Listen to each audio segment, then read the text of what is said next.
Warahmatullahi wabarakatuh. Jadi di sini saya Bisnamira Rafani dengan NIM akhir 217 akan mempresentasikan topik yang saya pilih yaitu penggunaan Artificial Intelligence atau AI dalam pendidikan tinggi, yaitu jalan menuju peningkatan kemampuan akademik mahasiswa. Oke, yang pertama kita masuk ke pendahuluan. Nah, jadi perkembangan teknologi digital ini, khususnya AI, telah menghadirkan perubahan besar di berbagai bidangnya. Eh, jadi termasuk dunia pendidikan tinggi. Mahasiswa saat ini hidup dalam era informasi yang sangat cepat, di mana akses terhadap data, literatur, maupun bantuan pembelajaran semakin mudah. Nah, salah satu perdebatan penting yang muncul adalah apakah penggunaan AI akan benar-benar membuat mahasiswa memiliki kemampuan akademik yang lebih tinggi atau justru menurunkan kualitas berpikir kritis mereka. Nah, dalam topik yang saya pilih ini, saya mengambil posisi setuju bahwa penggunaan AI akan mendorong peningkatan kemampuan akademik mahasiswa, asalkan digunakan secara bijak dan didukung dengan strategi pendidikan yang tepat. Oke, next. Oke, masuk ke pandangan dan pemikiran para ahli. Yang pertama ada Lakin et al. Tahun 2016, yaitu eh, menurut Lakin et al. Ini, AI dapat bertindak sebagai intelligence tutoring system yang mampu memberikan bimbingan personal kepada mahasiswa sesuai dengan tingkat pemahamannya. Nah, dengan demikian, mahasiswa dapat belajar dengan ritme yang tepat dan mendapatkan umpan balik instan. Jadi hal ini terbukti lebih efektif dibandingkan metode konvensional yang cenderung seragam.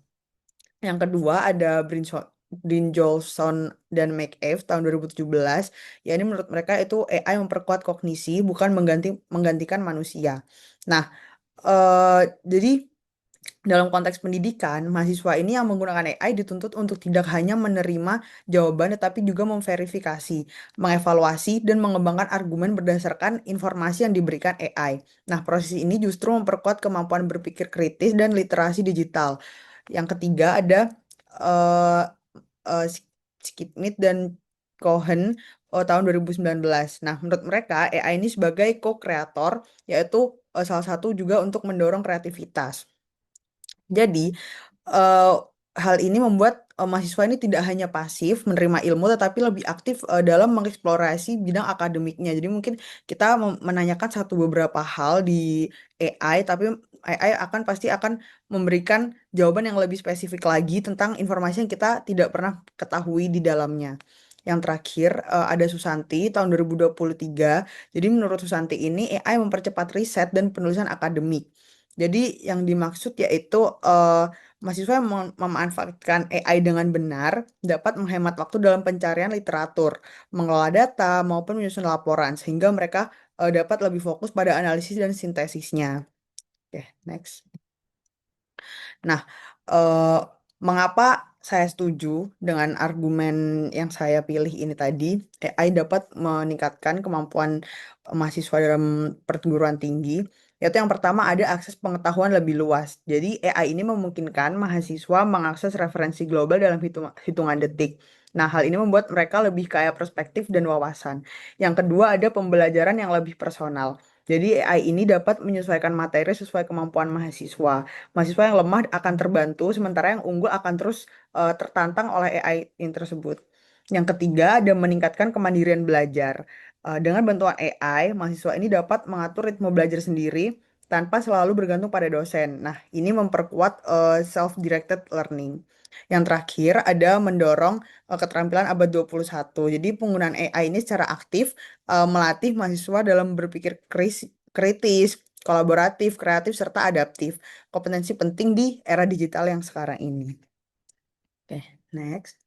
Masuk ke potensi tantangan dan cara mengatasinya. Nah, jadi meskipun bermanfaat, penggunaan AI ini tetap memiliki risiko pastinya, seperti plagiarisme, ketergantungan berlebihan, atau menurunnya orisinalitas dalam penulisan tugas-tugas mereka. Namun dengan regulasi akademik yang jelas, etika penggunaan AI, serta integrasi dalam kurikulum, tantangan ini dapat diatasi, seperti yang diungkapkan oleh Holmes et al.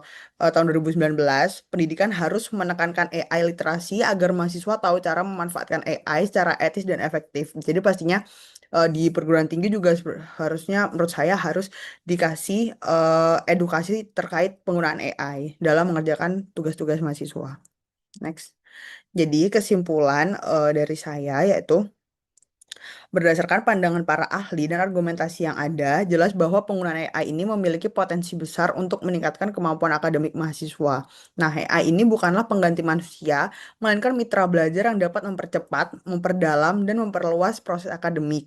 Oleh karena itu, sikap yang tepat bukanlah menolak, melainkan mengadopsi AI dengan bijak agar mahasiswa benar-benar mampu menjadi individu yang unggul secara intelektual, kreatif, dan kritis di era digital.